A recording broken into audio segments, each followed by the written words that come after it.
My neighbor's working on something in the background, so if you hear some buzzing noise, that's him.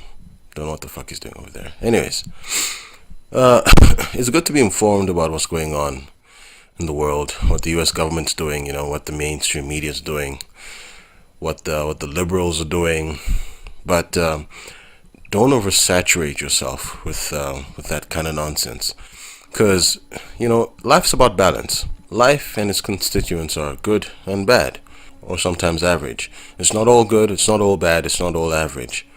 But if you consume too much of a certain kind of information, it will be having an adverse effect on you. That's why, although a lot of my YouTube videos so far have been about certain things that the state has been doing and a host of things that people need to know about, sometimes I like to talk about somewhat entertaining topics like the Conor McGregor and Floyd Mayweather stuff. I don't want to be that YouTube channel that talks on and on about what the US government is doing and what the mainstream media is doing and how they're trying to brainwash you, blah, blah, blah. Because, here's what's fucked up about YouTube. As soon as you start consuming certain kinds of information, YouTube will start bombarding you with that same kind of information. That's why there's so many fucking morons on YouTube who've placed themselves in this echo chamber of nonsense. There's so many social justice warriors because they're consuming the same kind of information. They're just going to different sources to hear the same thing. Likewise, there's so many idiotic anti-social justice warriors on YouTube because, again, they're consuming the same kind of information, which explains the rise in blatant racism on the net lately, because a lot of these Stefan Molyneux supporters are going from Stefan Molyneux to dumbasses like the White Rose to Tara McKenzie, whatever. And that's all they have. That's all they know on YouTube. There's no balance for them. It's important to strike a balance in your life in many ways. Don't just go to the Paul Joseph Watsons and the Mark Dices and the Alex Jones channel, because that's all the hell you're going to know on YouTube. YouTube creates echo chambers. That's the problem with the platform. It creates groups of people who think unidimensionally, who don't have an ability to apply critical thinking skills because they don't have critical thinking skills. You've got social justice warrior retards and anti-social justice warrior retards because of this. All they get is the same kind of information. I fucked up once and watched a few Witcher 3 YouTube videos on my cell phone. I have a separate YouTube account there. And that was a serious mistake because all the hell YouTube wanted to recommend to me was Witcher 3 shit, Witcher 3 is a video game, for those of you who don't know. It's a pretty good video game in my opinion. Anyways, I looked up some stuff there and anytime I logged onto YouTube on my cell phone, that's all the hell I saw. Witcher 3, Witcher 3, Witcher 3. God damn it. And because Witcher 3 content is so popular, trying to offset that oversaturation of information by watching other things wasn't helping. I try to watch car videos, motorcycle videos, and a few other types of content, but YouTube wasn't budging. It was like, nah, Witcher 3 is quite popular. You finna like this shit. I'm like, god damn. They pumped my cell phone with nothing but Witcher 3 crap every time I logged onto the site. I had to create another YouTube account. So, YouTube, perhaps inadvertently, is facilitating the social divide that some people are seeing.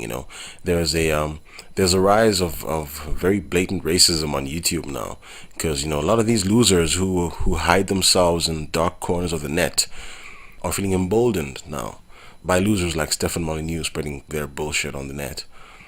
And the fact that YouTube will surround you with the kind of content that you watch is a serious problem.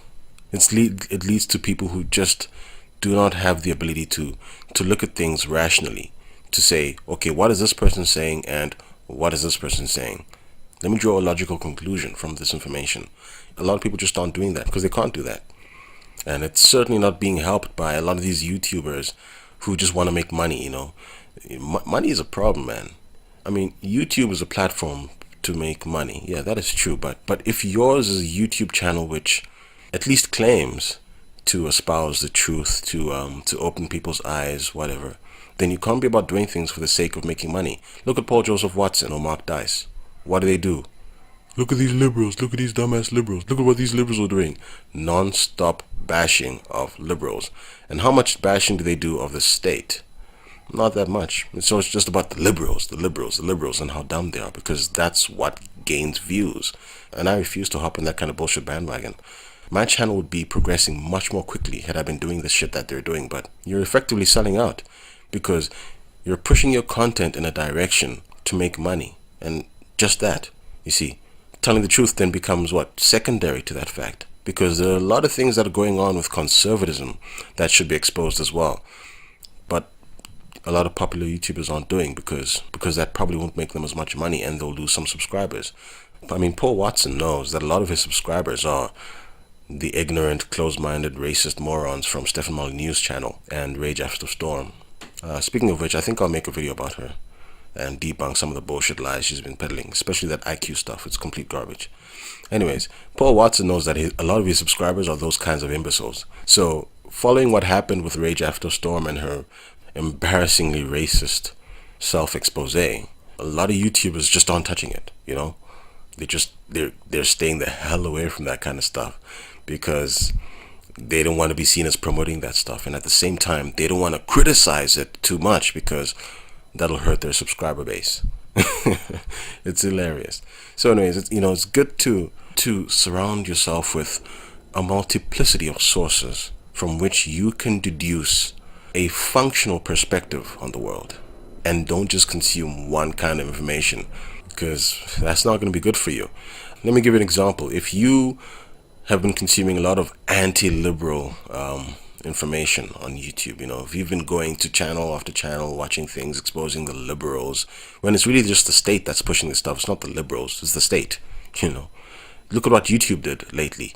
They said they were going to start censoring people. Yeah, what? Do you think that's the liberals? No, it's the establishment. YouTube is a component of YouTube belongs to Google, which is a component of the establishment, just as Facebook is. It's not the liberals who've won. The liberals haven't won shit. So anyways, if you're consuming that kind of information only, you're going to start thinking that the world primarily is about that kind of information. It'll warp your worldview. It will warp your mindset. And you don't need a warped mindset. I mean, we've got enough of those brainless morons in the comments section. We don't need more of them. Check out my video about why Paul Joseph Watson is full of shit. He's not a bad guy, but he is full of shit. Just look at the comments. You'll see a lot of those comments are by moronic Paul Joseph Watson fans who've seen that video and they've not bothered to watch it. They just decided they were going to dislike the hell out of that clip for no reason. You see, you don't ever want to turn into those kinds of people. And if you're sensible, if you're reasonably intelligent, you won't. So, keep the balance. Keep the balance. Cheers.